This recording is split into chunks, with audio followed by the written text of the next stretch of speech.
kembali lagi bersama kami dalam rancangan kami ini. Terima kasih Enzawira sebentar tadi bersama dengan tetamunya menerusi panggilan video. Dan hari ini dalam segmen Ruang Tamu istimewa kami bawakan kepada anda semua merupakan seorang pembaca berita yang bajau juga ya. Dan hari ini menjadi tetamu istimewa kita untuk memperincikan mengenai cabaran pendidikan digital bersama dengan Nur Jaidi Uli. Assalamualaikum. Selamat petang tuan. Assalamualaikum warahmatullahi wabarakatuh. Ya, saya.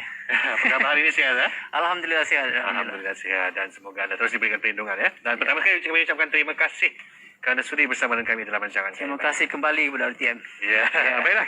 Pertama sekali berceritakan bagaimana penglibatan bermulanya penglibatan Jaidi sebagai aktivis pendidikan. Ya, sebenarnya macam ni ya. Asalnya saya adalah saya kelulusan saya sebenarnya asalnya forensic science. Tapi bagaimana semula mencintai dunia pendidikan ini ada bermula pada 2014. Pada ketika itu saya selalu menjadi guru ganti di pelbagai sekolah, banyak sekolah di sekitar Kota Belud, lebih kurang dalam 4 sekolah. Dan apabila perkara ini berlaku, saya semakin hari saya mula mencintai pendidikan ini dan saya turut serta di dalam melatih pelajar-pelajar dalam teater dan sebagainya, dan saya menjadi guru sukarela. Dan luar daripada sekolah pula saya join ataupun menyertai NGO di dalam mengadakan tuition untuk membantu mereka-mereka yang kurang berkemampuan untuk mereka mencapai memperbaiki grade di dalam akademik mereka. Ya, itu dia. Bercakap mengenai tajuknya pada hari ini juga. Ya. Cabaran pendidikan digital ya. Di mana Kementerian Pendidikan Malaysia telah memutuskan semua sekolah di seluruh negara akan menjalani PDPR bagi tempoh 13 Jun hingga 12 Julai selama 25 hari. Jadi selaku aktivis pendidikan, bagaimana persediaan dan persiapan Jaidi sendiri dalam membantu pelajar khususnya di negeri Sabah ni? Saya melihat, terlebih dahulu saya melihat dari segi tafsiran apa itu PDPR. PDPR adalah pengajaran dan pembelajaran di rumah. So, ramai orang apabila disebut tentang PDPR, mereka terus masuk di dalam pemikiran, termasuk saya sendiri sebelum ini. Masuk dalam pemikiran adalah digital, online dan sebagainya. Sedangkan PDPR ini sebenarnya telah lama pun kita lalui. Contohnya terlebih dahulu, ketika dahulu apabila kita diberi kerja rumah oleh guru-guru kita dan kita membuat kerja itu di rumah, sebenarnya pembelajaran sedang berlaku di rumah. Okay? Tetapi kerana adanya pandemik yang perlu kita depani ini, maka telah diumumkan PDPR ini dan menjadi lebih ditumpukan, lebih spesifik. Kerana itu pada saya sendiri, saya menyediakan mini studio saya untuk membantu PDPR, dan juga sudah pasti perkara ini diperlukan idea ataupun innovation in digital education. Saya pasti perkara ini yang harus disediakan ya. Itulah dia. Dan mau tidak mau, saya tertarik juga dengan apa yang jadi berkatakan sebentar tadi mengenai kalau sebut PDPR mesti orang cakap internet, kan talian internet dan sebagainya, dan memetik satu keratan akhbar.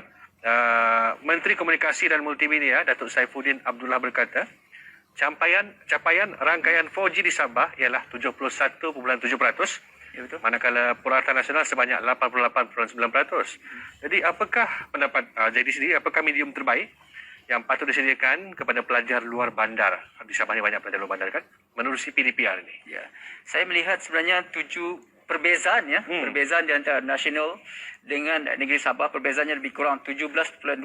Itu sebenarnya agak tinggi. Dan apakah medium yang terbaik? Sebenarnya dia pelbagai.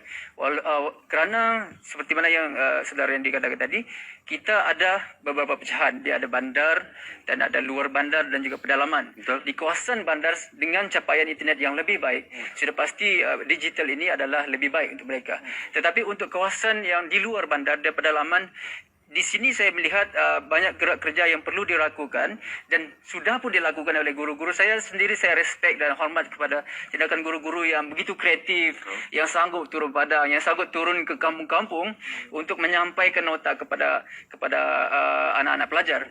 Dan jika dikatakan dengan tentang medium, saya melihat medium ini sebenarnya dia begini, medium ini terbaik untuk kawasan tertentu dan kemampuan pelajar-pelajar tersebut. Ada pelajar dia boleh belajar sendiri.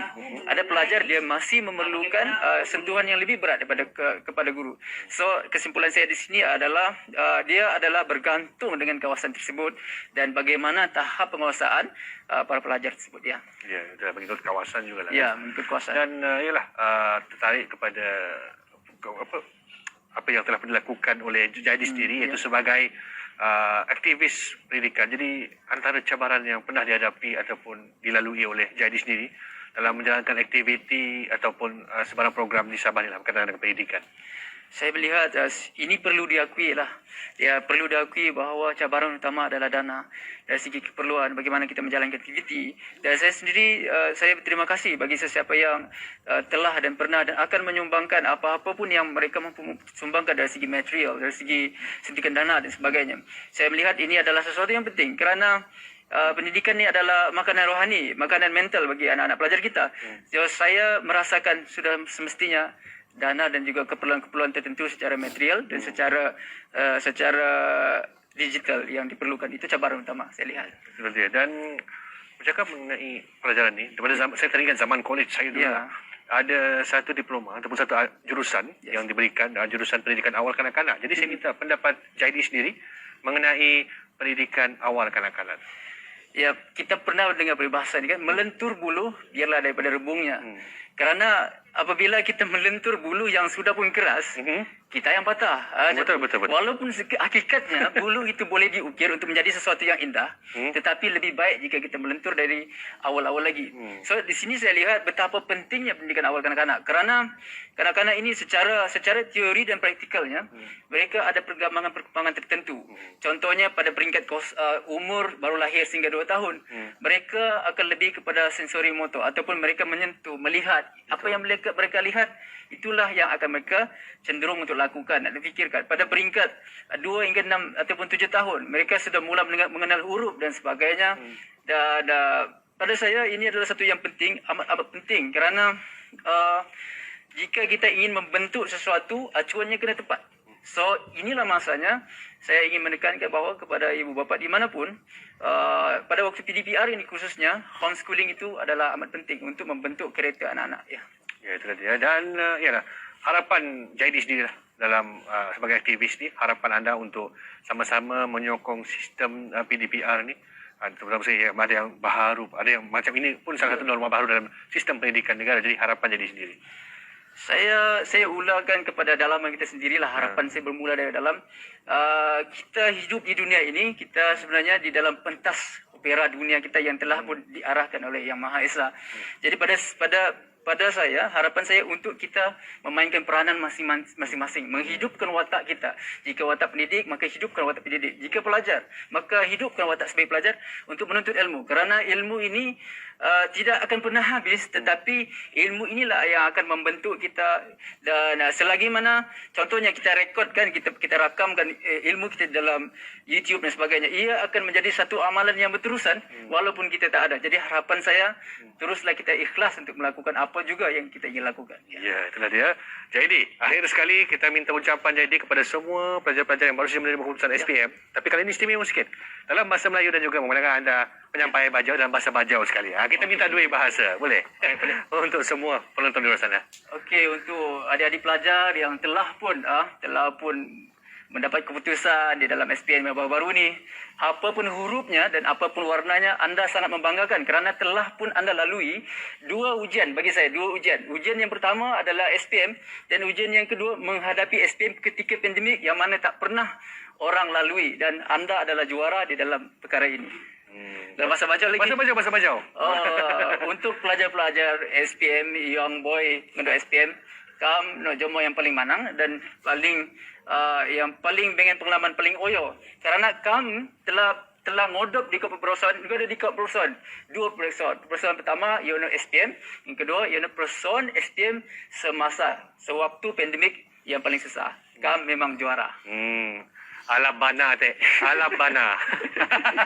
Saya pun dah belajar sikit lah kan. Okey, terima kasih Jaidi untuk masa yang terluang ni. Terima kasih. Dan semoga kita berjumpa pada masa akan datang. Teruskan perjuangan dalam aktivis pendidikan, aktiviti pendidikan ni. Semoga anda terus dilindungi dan terus memberikan yang terbaik untuk masyarakat Malaysia hasil di Sabah. Baiklah, kita akan terus lagi hari ini. Sudah pun selesai bersama dengan Jaidi. Dan kita akan teruskan dalam segmen Aktif Bah. Dan kali ini segmen Aktif Bah bertajuk Wang Polo.